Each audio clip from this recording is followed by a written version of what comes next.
नमस्कार. जागतिक शेतकरी दिवस किंवा जागतिक किसान दिन या निमित्त मी आलेलो आहे श्री गणेश फर्टिलायझर मध्ये. तर ऊस असेल किंवा कांदा असेल याच्यावरती जो काय आपण रासायनिक खतांचा जो काही वापर आहे तो कशा प्रकारे केला जातो किंवा त्याच्यामध्ये आपण अजून काय सुधार करू शकतो. चांगलं. काय होतंय, ऊस पीक असेल किंवा कांदा पीक असेल तर आपल्या परिसरामधली जमीन काळी आहे, काळी जमीन आहे बऱ्यापैकी, आणि फक्त रासायनिक खतांचा वापर करून ती योग्य प्रमाणात ती पिकाला मिळत नाहीयेत, त्याचा अपटेकच होत नाहीये जास्त.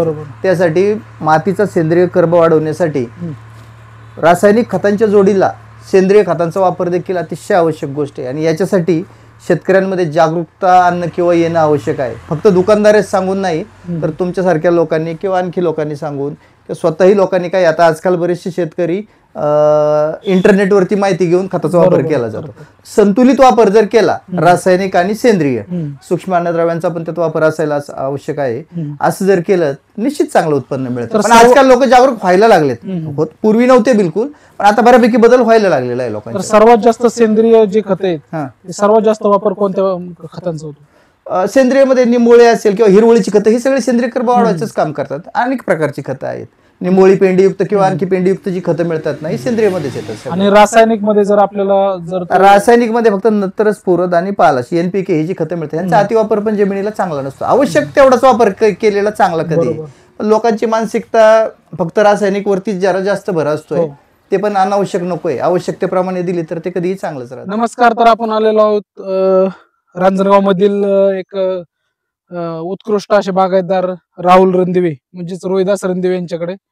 तर आपला हा जो ऊस आहे आत्ताचा, तर हा किती महिन्याचा आहे सरासरी? आता हा ऊस झाला 6 महिन्याचा. 6 महिन्याचा ऊस 15 साला लागण केली होती. आता आपण आज तारीख किती आहे? 23 डिसेंबर, म्हणजे 6 महिने आणि 6 दिवस ऊस झालेला आहे. 6 महिने 6 दिवसाचा ऊस आहे. पाहू शकता कमीत कमी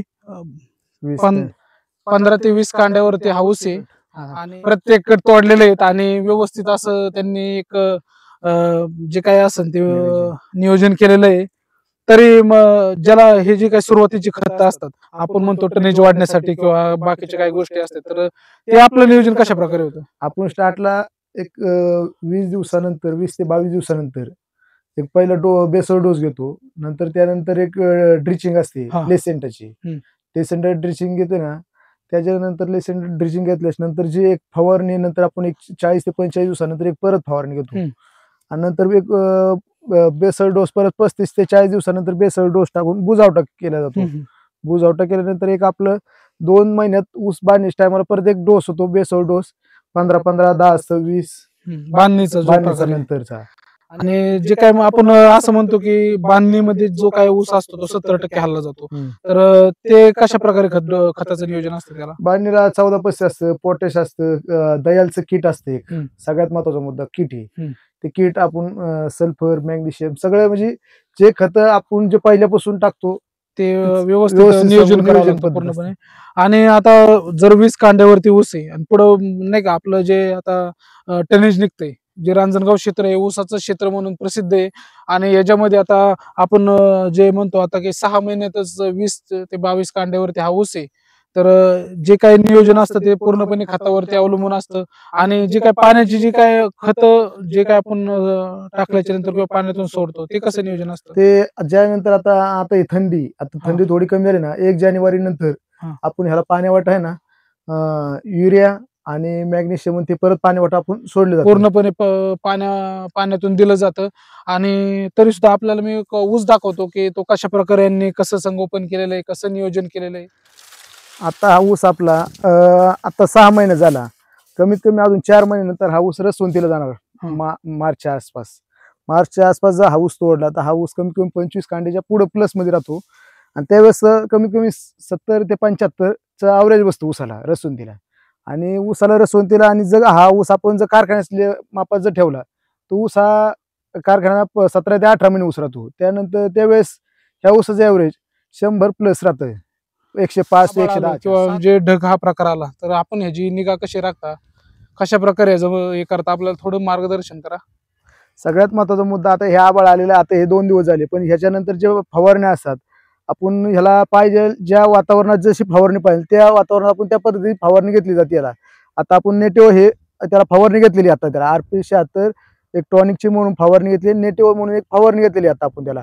आता हे रोप आपलं माझ्या हिशोबाने 50 दिवस झालेले आहे, अजून याला 10 दिवस अजून कालावधी आहे, तरी पण आज तगायतच ते रोप लावायला आलेले आता. कारण कमीत कमी रोप आपल्याला हे ज्यावेळेस कांदा लागवड करतो त्यावेळेस हे रोप कमी कमी 2 महिनेच लागतं आपल्याला. त्या हिशोबाने आज ही रोप ही लावायच्या मापात आलेले आहेत. म्हणतो की मूळवाडी असन त्याच्यानंतर त्याची जी मानाचा जो आकार असन तो जाडी असन, तर ते आपण कशा प्रकारे त्याचं संगोपन करतो? आता ह्याला आपण ह्युमिकची आपण ह्युमिक पाणी वाटतं त्याला सोडलेले बुरशंड आहे, एलेट आणि ह्युमिक ह्या दोन्हीचा वापर करून नंतर आज ह्या मुळ्यांच्या पांढऱ्या मुळे जितके प्रमाणात वाढे त्याला काहीच अडचण मर होण्याचा विषयच राहत नाही ह्या रोपांच्यात. आणि आज हे तुम्ही मान बघा कांद्या रोपाची, आणि ह्याच्याबद्दल विषयच घ्यायचा नाही. आता हे 50 दिवस पूर्णपणे रोप झालेले आता हे अजून 10 दिवस बाकी, तरी आज रोप हे चांगल्या पद्धतीने लावण्याच्या मापात आहे आज.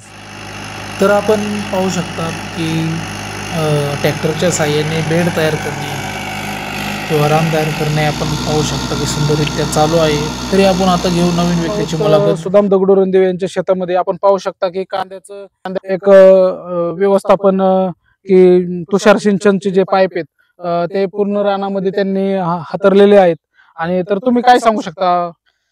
काय होतं आता कांद्याचे म्हणजे जसे दिवाळी असते सीजन, तसं एक कांद्याची दिवाळीची एक शेतकऱ्याची की कांद्याचे रोपापासून व्यवस्थापन करावं लागते. आज तुम्ही आमच्या शेतामध्ये आलं, तुमच्या युट्यूब चॅनेलचं मी पहिलं आभार आणि धन्यवाद देतो तुम्हाला. आणि हे रोप आता 40 दिवसात झाले आणि ते रेन पाईपावरती व्यवस्थित पद्धतीने एकदम हवेतनं ऑक्सिजन भेटून आणि रोपाची पात टणक पद्धतीने व्यवस्थित आणि रोपाची कांडी पण जाडी चांगली, त्याला फक्त एक 24-24 आणि 10-26 असा बेसल डोस टाकलाय. आणि एवढं टाकून त्याला रेडोमल आणि बायोजाम याची फवारणी घेतली, त्याच्यामुळं पात कडक होऊन त्याची वाढ व्यवस्थित झाली. आणि आता थोड्या दिवसात ती लागवडीच्या तयारीत आहे, तसं एक 4-5 दिवसात लागवड करण्याच्या आम्ही तयारीत आहोत. तर जो नाही का आपण म्हणतो आभाळ आल्याच्या नंतर जो याच्यावरती जो करप्या रोगास किंवा मर होती, तर ह्याला आपलं नियोजन कशा प्रकारे असतं? ते आता करप्या तसं तर येणारच नाही, कारण की त्या जमिनीचीच ताकद आणि रेन पाईपावरती ऑक्सिजन मिळतोय. आणि जर करप्या येण्याचं म्हणलं तर त्याला बुरशीजन्य एक आपले साप पावडर असते, रेडोमोल असतं, त्याच्यामुळे करप्या रोग होऊ शकत नाही. अशा पद्धतीने आम्ही नियोजन तुम्ही पाहू करतो. शकता की जर रेन पाईप असेल तर करप्याचं प्रमाण हे कमी असतं. आणि मूळवाढी ह्यासाठी आपण जे रेन पाईपाद्वारे कोणते कोणते औषध सोडता ते आता कशा प्रकारे नियोजन असतं? रेन पाईपाद्वारे आम्ही एक राहुरी कृषी विद्यापीठाचं कार्बन म्हणून एक टॉनिक आहे, ते आपल्या कारखान्यावरती उपलब्ध असतं. कारखाना म्हणजे तुमचे नाथ मस्कोबा सहकारी साखर कारखान्यातर्फे, तसेच आमच्याकडं BVG कंपनीचे कार्बनयुक्त खतं असतात.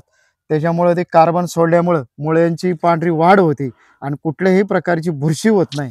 कार्बन दाणेदार पण खत वापरतो, त्याच्यामध्ये सिलिकॉन असन, पॉलिसल्फेट असन, या पद्धतीने खतं वापरली आणि व्यवस्थित नियोजन केले तर कांद्याची मर पण कमी होती आणि कांदा नासत नाही. आणि कांदा डबल पत्ती म्हणजे कलर पण चांगला येतो आणि मुळ्या पण पांढऱ्या राहून आणि लागवडीस योग्य असा कांदा तयार होतो.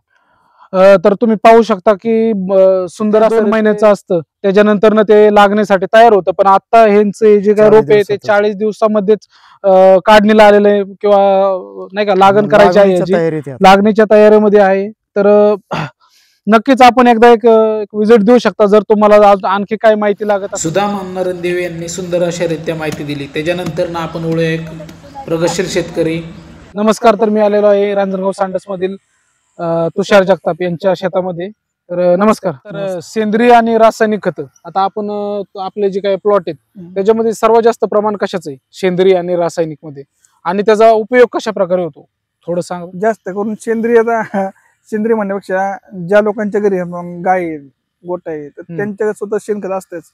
परंतु कांदा रोपाला आता मी काय केलंय, एकरी 3 टेलर शेणखत मी टाकलेलं आहे. कारण का शेणखताचा वापर असा होतो की बाबा शेणखताने आपल्याला जी रासायनिक खतं जी आहेत, रासायनिक खतं टाकण्याचं प्रमाण कमी होतं. समजा आपल्याला जिथं आपल्या ज्या अर्थी 4 गोण्या टाकायच्या त्या अर्थी रासायनिक आपण 2 गोण्या टाकू शकतो आणि माल पण चांगल्या प्रकारे वाढू शकतो, उत्पन्न वाढू शकतो. आणि सेंद्रिय खताबद्दल काय म्हणायचं?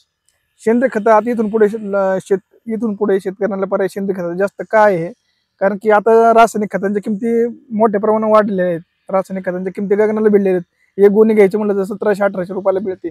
परंतु सेंद्रिय खताचा रिझल्ट चांगला आहे आणि लोकांनी सेंद्रिय शेतीकडे वळलं पाहिजे. तर आपल्याला एकरी खर्च किती आहे कांदा पिकाला तरी साधारणपणे आता रोप लावणीपासून ते कांदा डायरेक्ट काढणीपर्यंत, डायरेक्ट कांदा वाखरी नेईपर्यंत एकरी जवळजवळ कांद्याला 70 ते 80 हजार रुपये एकरी खर्च येतो. साधारणतः एकरी 70 ते 80 हजार रुपये खर्च होतोय आणि त्यानुसार ती 250 ते 300 गोण्यांच्या इथे निघतात. तर अशा प्रकारे आपण बघू शकता की तुषार जगताप यांनी सुंदर असा रीत्या कांद्याची रोपं असतील, कांद्याची लागण असेल, कांदा लागवड पण कांदा लागवड चालू आहे त्यांची. आपण पाहू शकता कांदा लागण सुंदररित्या तुषार जगताप यांची चालू आहे. आणि तसंच आता आपण पुढे जाऊयात एक नवीन शेतकऱ्याकडे. तर आपण आलो आहोत प्रकाश रणदेव यांच्या शेतामध्ये. तुम्ही पाहू शकता मागे की सुंदररित्या असे कांद्याचे जे वाफे काढलेले आहेत, बेड तयार केलेले आहेत. तर आपण त्यांच्याकडून काय माहिती जाणून घेऊया. तर आपण सुरुवातीला जे काय खत वापरले आणि जे काय बेड तयार केले ते कशा प्रकारे केले, काय नियोजन आपलं होतं? शेचे बेड आहेत ना आपण ट्रॅक्टरच्या सहाय्याने करून घेतलेले आहे. आणि यामध्ये आपल्याला आता बेसल डोस म्हणून 1846 किंवा 1026 किंवा 15-15 याचा डोस टाकलाय, मायक्रोन्युट्रिएंट्स टाकलेले आहे.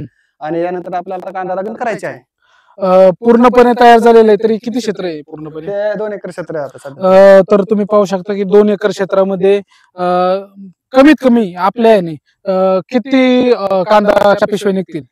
कमीत कमी एक 400 ते 500 पिशवीचा अंदाज आहे कमीत कमी. 400 ते 500 पिशवी कमीत कमी.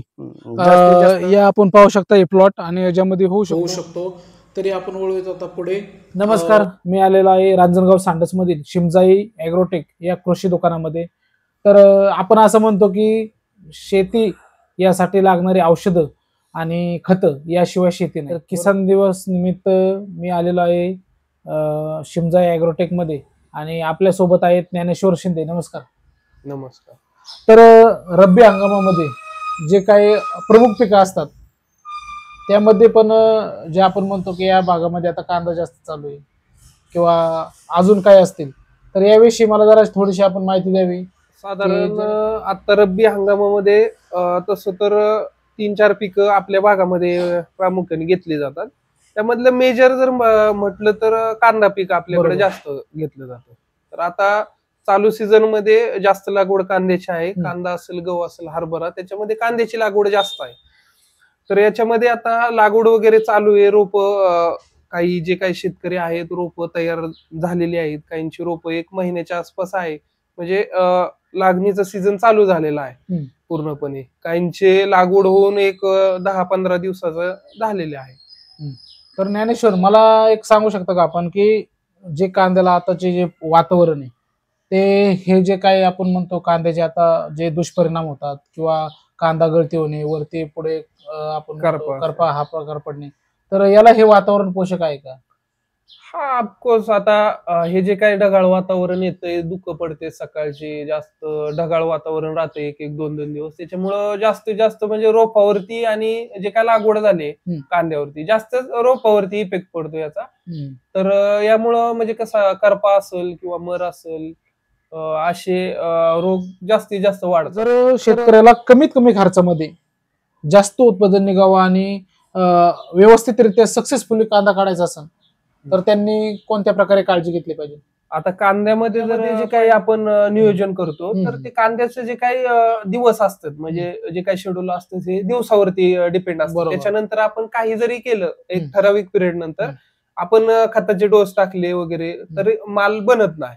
तर जे काही सुरुवातीचे जे 1-2 महिने असतात साधारणतः त्यावेळेस कांद्याची प्रॉपर जर आपण जे काही बेसल डोस पासून जे डोसेस असतील किंवा जे स्प्रे असतील ते जर प्रॉपर घेतले तर उत्तमरित्या अगदी कमी खर्चामध्ये चांगलं जास्तीत जास्त उत्पादन निघून जातं.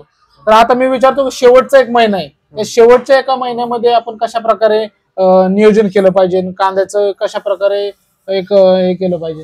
शेवटच्या महिन्यामध्ये जर म्हटलं तर सगळ्यात महत्वाचं म्हणजे जे काय आपलं पाणी व्यवस्थापन असते, पाण्याचं नियोजन, जे काय पाळ्या असतात, पाणी तोडणं म्हणतो आपण शेवट, तर त्याचं नियोजन प्रॉपर रित्या केलं पाहिजे. आता तसं कसं विद्यापीठाचं हे असेल, जे काही पेपर्स असतील किंवा विद्यापीठाचे शास्त्रज्ञ वगैरे असतील ते म्हणजे सर्रासपणे सांगितलं जातं की साधारणतः एवढ्या दिवसामध्ये 90 दिवसामध्ये किंवा 70 दिवसामध्ये पाणी तोडायचं, पण ते प्रॉपरली ज्यावेळेस आपण प्रॅक्टिकली फील्डवरती पाहत असतो त्यावेळेस जे काही निरीक्षण असतं ते महत्वाचं असते.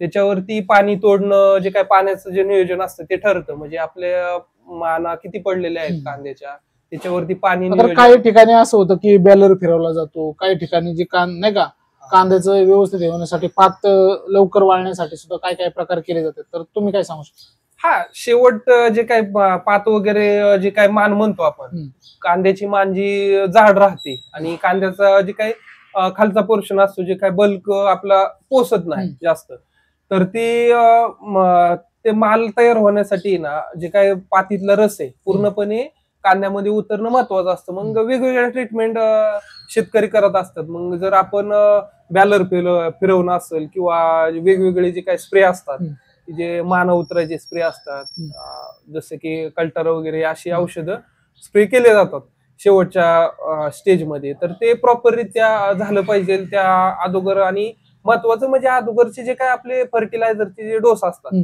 तर ते योग्य वेळी जर पडले तर कांद्याची साईजही होते आणि शेवटी काही असा प्रॉब्लेमही येत नाही की माना वगैरे रस पूर्णपणे पातीतला उतरून जातो कांद्यामध्ये. ओके, धन्यवाद आपण दिलेल्या माहितीबद्दल. आजच्या या भागामध्ये आपण पाहिलं की प्रत्येक शेतकऱ्याने एक वेगळा अनुभव सांगितला आणि वेगवेगळ्यारित्या त्यांनी शेतीविषयी माहिती दिली. ऊस असेल, कांदा असेल किंवा जे काही कांद्याचे बेड तयार केलं असेल, याविषयी आपले वेगळ्या शेतकऱ्यांनी वेगळी माहिती दिली. तर असंच चॅनेलला लागून राहा, असेच सबस्क्राईब करा आणि असंच शेअर करत राहा. अजून नवीन आणखीन व्हिडिओ आपल्याला भेटत राहतील. आणि तसेच राष्ट्रीय शेतकरी दिवस ह्याच्यात तुम्हाला सर्वांना मनपूर्वक अशा शुभेच्छा. धन्यवाद.